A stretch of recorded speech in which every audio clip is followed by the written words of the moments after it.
Ya, halo semuanya, balik lagi sama gua Amin di YouTube channel gua Amin Daily Ride.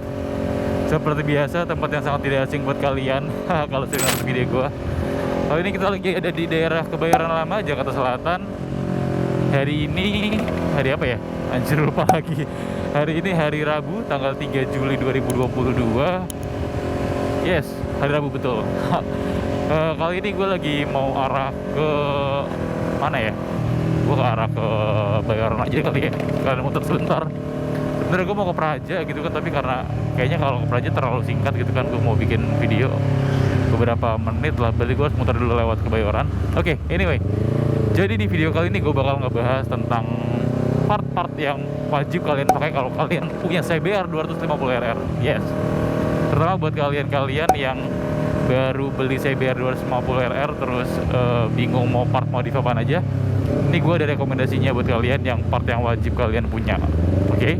Nah, tanpa basa-basi langsung aja kita cek berikut. Yang pertama adalah pasti ditabukan, karena CBR 250RR itu panas, terus paha lu bakal kebakar-bakar ya kan. Sebenarnya gak kebakar-bakar juga, tapi nggak nyaman lah ya kalau buat dipakai long term atau sampai macet-macetan dan segala macam. Nah, yang pertama adalah radiator. Lo harus upgrade radiator lo menjadi radiator yang lebih besar daripada standarnya. Kalau gue kali ini percaya sama radiator B-Pro. Yes, radiator B-Pro. Sebenarnya dia ada dua jenis atau ada dua tipe. Yang pertama dari tipe yang agak besar, yaitu buat ya harian-harian lah ya. Dan yang kedua ada yang buat road race-nya yang besar gitu, yang sampai ke bawah hampir nutupin, hampir setara sama ban. Tapi kalau saran dari gue, lu cukup pakai yang sedang aja, yang kayak gini, yang kayak punya gue. Itu di Tokopedia kayaknya sekitar 2,4 juta kalau nggak salah ya, pasarannya sekitar segitu. Dan itu sangat worth it buat gue untuk meredam panas gitu.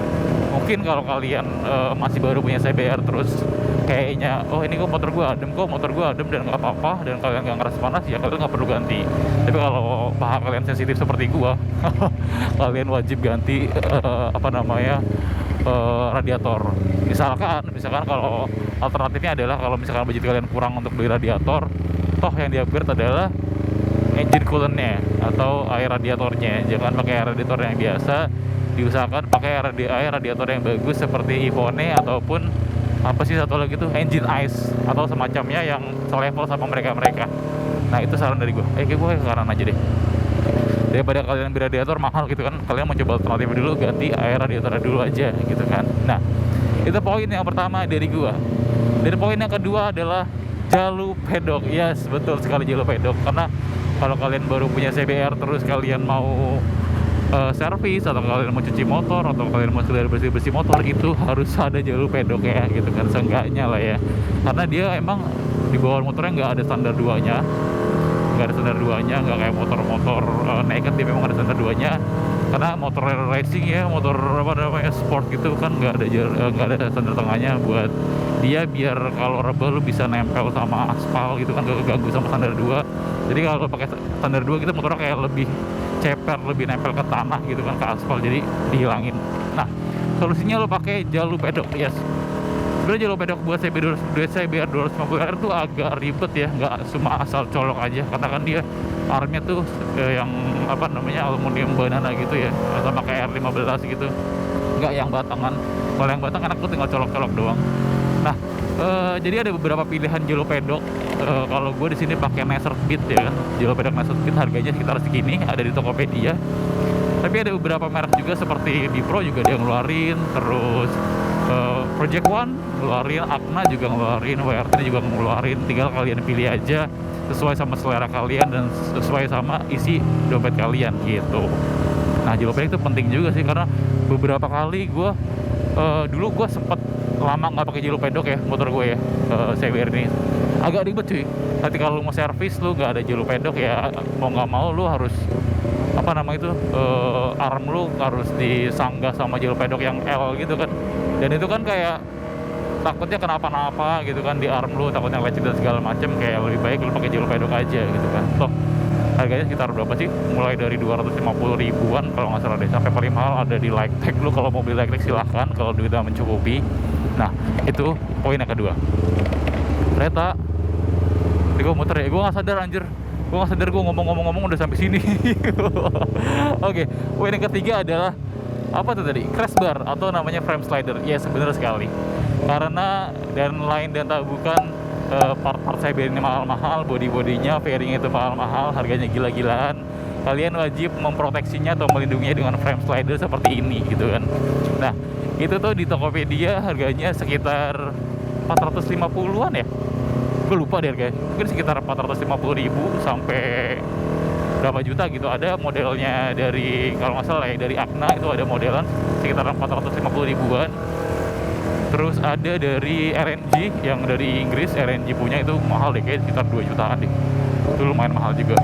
Tapi anyway, kalau ngobrol-ngobrol mengenai crash bar atau frame slider ya, gue di sini nggak pakai crash bar cuy. Jadi biasa aja, langsungan aja gitu kan. Karena kenapa? Karena kalau gue pribadi kayak ngelihatnya tuh agak kurang enak dilihat mata gitu loh. Jadi kayak bukan motor balap sih kalau gue lihatnya gitu. Walaupun memang gue pakai buat harian juga. Tapi kalau kalian pengen merawatnya betul-betul gitu kan, gue saranin banget kalian buat pakai frame slider atau crash bar di motor kalian gitu kan. Karena ya pertama untuk melindungi hal-hal yang tidak diinginkan. Ketika lu crash, amit-amit ya lu crash terus lu geleser. Sebenarnya kalau apa namanya, kalau fairing sih nggak begitu masalah ya. Tapi kalau yang amit-amit yang kena gitu badan lu atau gimana dan terluka kan, itu kan bahaya banget. Jadi crash bar seenggaknya melindungi fairing, juga sedikit melindungi kaki lu dari gesekan ya, karena akan bersentuhan langsung si crash barnya itu atau si frame slidernya itu. Nah, that's it. Penting banget buat pakai di CBR 250RR. Dan poin yang keempat atau poin yang terakhir adalah, tadi gue yang ngalis ya, bukan aja ya. Yang pertama tadi ada apa tuh tadi namanya, radiator. Yang kedua ada jalur pedok. Yang ketiga ada crash bar. Yang keempat, oke, gue baru ingat nih, malah ada di sini bendanya nih. Yang keempat adalah voltmeter. Yes, voltmeter, bener sekali. Ini part kecil yang sangat berguna buat gua, dan terutama buat CBR 250RR gua. Karena kenapa? Karena di sini lu gak ada selaannya atau nggak ada yang kolarnya buat motor CBR ya. Jadi lu harus bergantung penuh pada aki, dan lu nggak boleh sama sekali untuk miss ketika aki lu sedang bermasalah atau sedang tidak ada performa yang bagus. Jadi gue saranin banget kalian pakai voltmeter ini gitu kan. Nah, untuk tegangan-tegangan kalian bisa lihat di sini rinciannya, tegangan-tegangan ketika aki kalian bagus dan ketika aki kalian nggak bagus. Nah, sebenarnya gue pakai voltmeter ini mereknya Rizoma ya, gue nggak tahu tapi Rizoma asli atau Rizoma bohong. Karena pas awal gue beli kan second ya, dia udah ada voltmeternya tuh kan. Jadi gue agak kurang paham itu voltmeternya asli atau enggak gitu kan. Tapi sih kayaknya sih menurut gue ya, atau kayaknya sih KW sih, Rizoma KW. Tapi kalian bisa ganti voltmeter banyak kok mereknya. Ada Koso, setahu gue yang paling ingat tuh Koso mereknya, di Tokopedia banyak. Tapi voltmeter jenis lain banyak di Tokopedia, lu bisa cari dari harga 50.000-an sampai ratusan ribu tergantung selera lu. Ada yang bentuknya bulat, ada yang bentuknya lonjong gitu kan. Dan itu memang agak ribet ya. Jadi lu harus pasang terus sambunginnya masuk ke dalam gitu kan, ke dalam bodi sampai ke aki gitu kan. Jadi kan dia memang ambil dari aki. Ya nggak apa-apa ribet-ribet dikit untuk pemasangannya, tapi motor lu tetap bisa kedeteksi akinya itu sehat atau enggak. Karena gue pernah waktu itu, gue ingat banget gue dari mana ya. Intinya gue ke suatu tempat. Pas gue sampai tempat itu motor masih nyala, dan gue nggak tahu saat itu tegangan akinya sekitar 9 atau 8,5 gitu kan. Gue nggak tahu ya, gue ketahunya kalau ada angkanya ya berarti akinya nyala gitu. Jadi ceritanya pas gue sampai itu motor mati, hidup gitu kan. Pas gue standarin, gue ke apa namanya, ke warung lah ya, itu masih gue nggak tahu. Dan ternyata pas gue pulang, goodbye, gue nggak nyala motornya gitu kan. Motor nggak nyala sama sekali, dan akhirnya dia kalah-kalin dengan cara gue disetut terus masukin gigi satu, dan itu nyala, alhamdulillahnya. Dan akhirnya gue bisa pulang ke rumah tanpa durong gitu kan. Ya sungguh sangat menyedihkan sekali rupanya. Nah, mungkin segitu aja video dari gue mengenai part-part yang wajib kalian punya di CBR 250RR kalian.